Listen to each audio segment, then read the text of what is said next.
Hi, welcome to the Thursday Thrive Dive, where I teach you how to empower your best you through creativity, wellness, and practical faith. This week's topic, as you guys probably know, is how to choose yourself.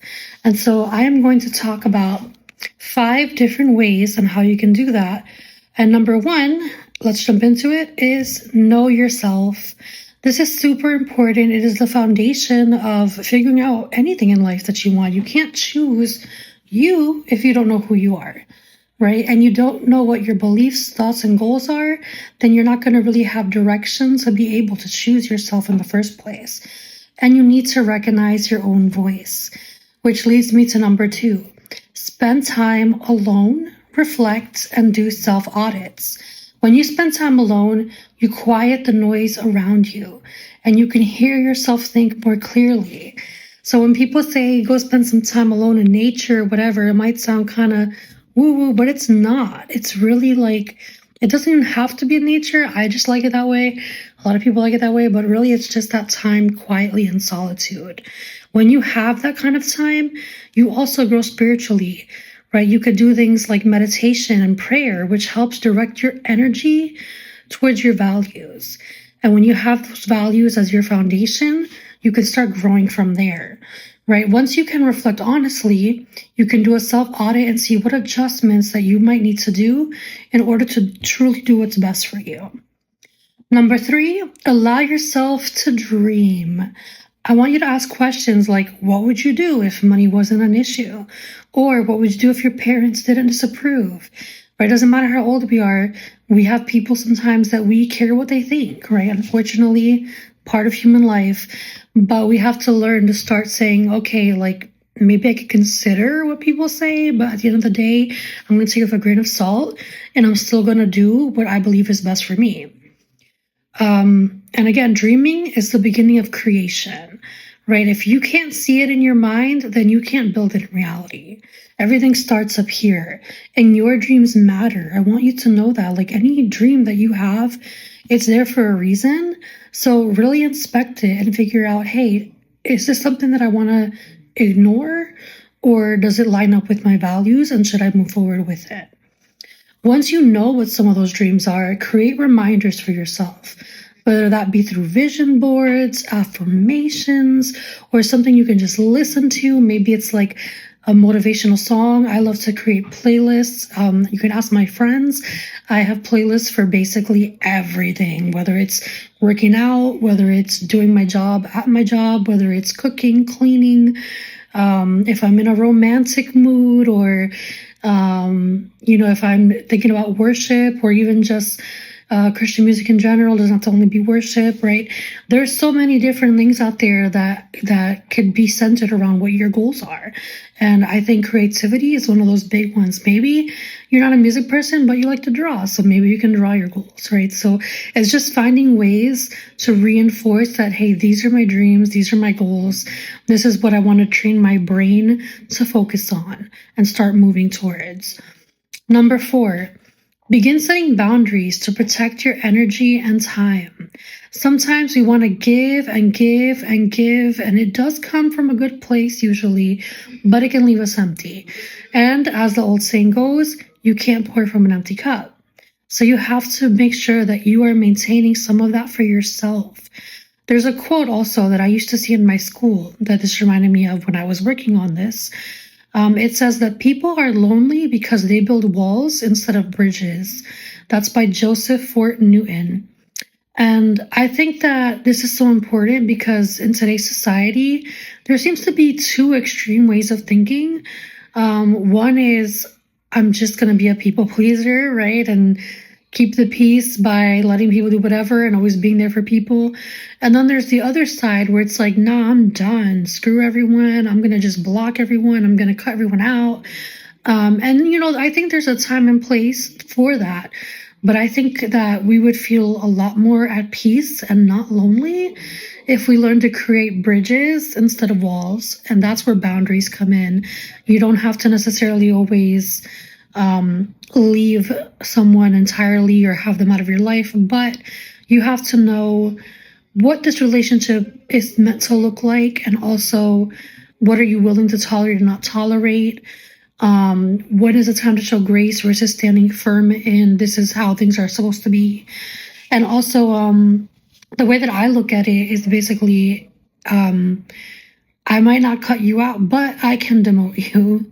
Sorry if that sounds a little mean too, but that's reality. Reality is that friendships do change, people do change. And so I have to evaluate my friendships every once in a while and say, okay, you know what, this person is not really reciprocating as much or making effort, and I don't need to hate them for it. But I'm going to kind of pull back a little because I am not going to be chasing people. I'm not going to be pouring everything into someone that's unwilling to pour back even like half of what I do. And I might not cut you off though, because maybe you are genuinely just really busy or whatever the case might be. You might come back in my life later and put a lot more energy in. I have no idea. But for me, in that moment, you might be demoted a little bit, and maybe someone else is being promoted because they are showing the same effort and maybe even more to me. So that's the way I kind of look at things, is throughout life, I promote, demote, and once in a while, cut you off if I need to, right? But it's having those boundaries. And the other thing is, this isn't only for relationships, but it's also your time, your energy, it's everything. And I wanted to also emphasize when it comes to this point that there's a big difference between actually being there for someone and just enabling them, right? So what do I mean by that? I think that, a lot of us, again, have good intentions when we do give a lot. I think that we all know that sometimes love requires sacrifice. And so we're going to sacrifice some of our own things in order to be there for someone else. And there's a time and place for that, absolutely.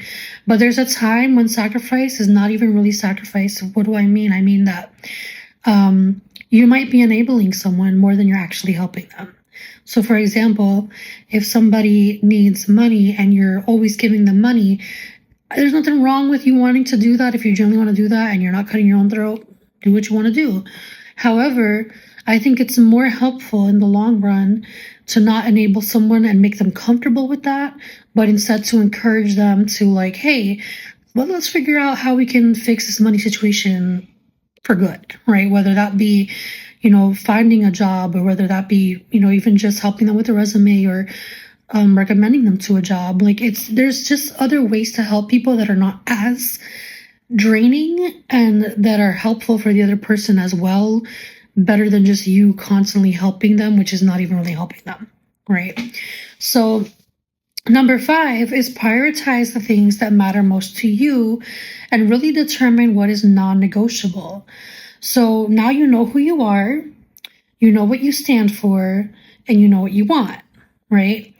But you have to prioritize those things. Figure out what means the most to you and put it first. And when I say put it first, I mean literally like put it first on your to-do list, put it first in your schedule. Don't leave the things that matter to you as things to just get to eventually in your spare time. That's how things really ever get done, right? If we're realistic and honest, if it's not in front of you, if it's not the top thing, you're going to say, oh, I'll get around to it, maybe tomorrow, maybe on the weekend, on my day off, and then your day off comes and you're tired, or some other emergency comes up, right? So you have to really put in that discipline to say, no, this matters to me. I'm going to make it a priority. It's going to go in my morning or whatever the first earliest thing I can get it in.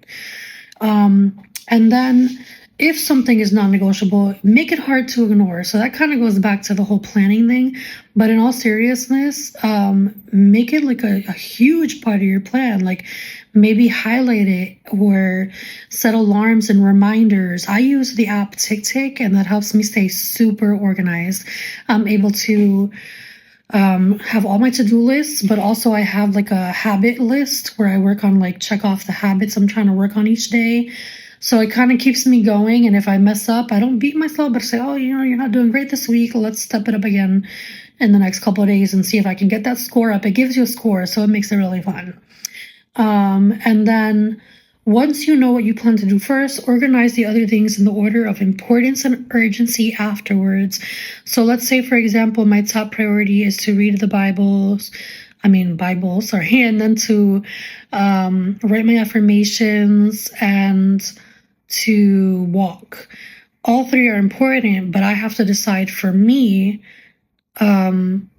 The top one would probably be the Bible, just because it's my values, but that also drives the other things, because I think that according to my values, I should take care of my health and my mind. So therefore, that's going to naturally bleed into the other parts of my life that are important to me. And then lastly, once you know what you plan to do, oh, sorry, I said that. Basically, the point is you have to not fall behind, so you do organize the other things as well. But lastly, this is an extra bonus one. Number 6, connect with people on a similar growth journey at powerful events like the mid-year vision board reset. And the link is in my bio. But if you want more information, of course, DM me, contact me, and I'm here to help you out. Hope you have a beautiful day. Thank you. I'm excited for us to grow, glow, and go.